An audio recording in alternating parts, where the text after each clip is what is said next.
नमस्कार दोस्तों, पूजनीय श्री पंडित प्रदीप जी मिश्रा द्वारा कहे गए कुछ उपाय हम आपको बताने वाले हैं। आप लोग अगर शिव महापुराण के दौरान कुछ उपाय बताए जाते हैं, उन्हें नोट नहीं कर पाते हैं या याद नहीं रख पाते हैं, तो उन्हीं उपायों को हम हमारे चैनल के माध्यम से आप लोगों तक पहुंचाते हैं। आप लोग इन उपायों को करके अपने जीवन को सार्थक बना सकते हैं। आइए जानते हैं एकादशी का उपाय। एकादशी का दान बहुत ही महत्व रखता है। आप व्रत रखते हैं तो अगर आप एकादशी का दान करना चाहते हैं, उस किए गए व्रत का दान आप किसी के जीते जी ही आप किसी को करेंगे तो वह आपको उसका फल प्राप्त होगा। अगर आप एकादशी का दान किसी मरे हुए व्यक्ति के नाम से करते हैं तो उसका कोई महत्व नहीं होता। अगर आप एकादशी का दान किसी बीमार व्यक्ति के लिए या फिर किसी ऐसे परेशान व्यक्ति के लिए करते हैं जो आर्थिक स्थिति से गुजर रहा हो या बीमार हो या अपंग हो गया हो या कोई भी संकट आ गया हो उस पर, तो आप उसको अपनी किए गए एकादशी के व्रत का दान करें। उसका किया गया दान आपको 100 गुना फल देगा। एकादशी के व्रत की महिमा का उद्धान श्री वल्लभाचार्य जी ने कहा है। भले ही कोई व्यक्ति खटिया पर सड़ रहा है, बीमार है, तो उसे आप अपनी एकादशी का दान देंगे तो तुरंत ही उसे भी उस एकादशी का दान लगेगा और आपको भी इसका फल प्राप्त होगा। किसी के मरने के बाद दान दिया गया वह दान नहीं कहलाता।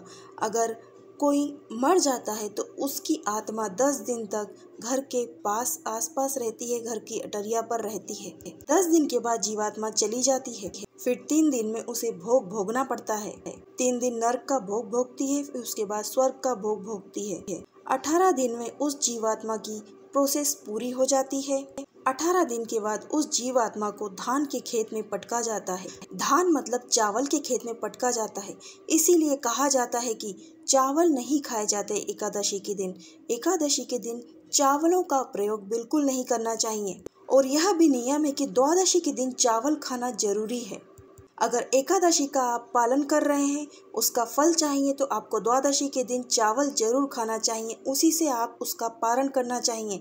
अगर आप भोजन करने बैठ रहे हैं, एकादशी का व्रत किया था, तो द्वादशी के दिन चावल से ही व्रत का पारण किया जाता है। द्वादशी के दिन चावल खाओगे तो एकादशी लगेगी, नहीं तो आपकी एकादशी व्यर्थ जाएगी। अगर चावल नहीं खाते हैं तो एकादशी नहीं लगती है। चावल खाना जरूरी है।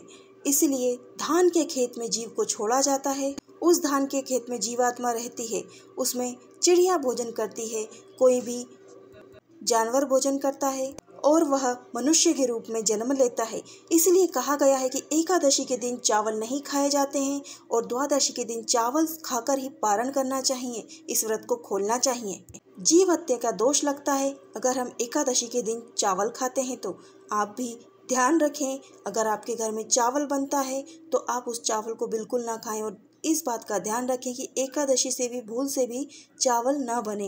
एकादशी के दिन विशेषकर आप नोट करके रख लिया करें, अलार्म लगा दिया करें कि आज के दिन एकादशी है और चावल नहीं बनेगा घर में। चावल से बनी वस्तुओं को भी नहीं खाना चाहिए। चावल से बने कोई भी पकवान नहीं खाना चाहिए। चावल का बिल्कुल भी प्रयोग नहीं करना चाहिए एकादशी के दिन। यहाँ तक कि पूजा में भी चावल का प्रयोग नहीं करना चाहिए।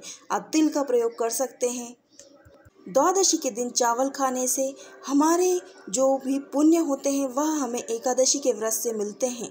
अगर आप भी अपने एकादशी को सफल बनाना चाहते हैं तो एकादशी के दिन चावल ना खाएं और द्वादशी के दिन चावल से ही अपने व्रत का पारण करें। तो दर्शकों, पूजनीय श्री प्रदीप मिश्रा जी द्वारा कहे गए हम यह उपाय आप लोग तक पहुंचाते हैं। अगर आप लोग हमारे चैनल पर नए हैं तो हमारे चैनल को बेल आइकन के साथ जरूर सब्सक्राइब कीजिएगा।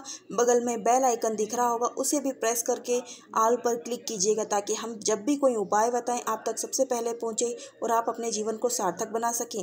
दोस्तों, हम मिलते हैं अगले वीडियो में। तब तक के लिए श्री शिवाय नमस्तभ्यम।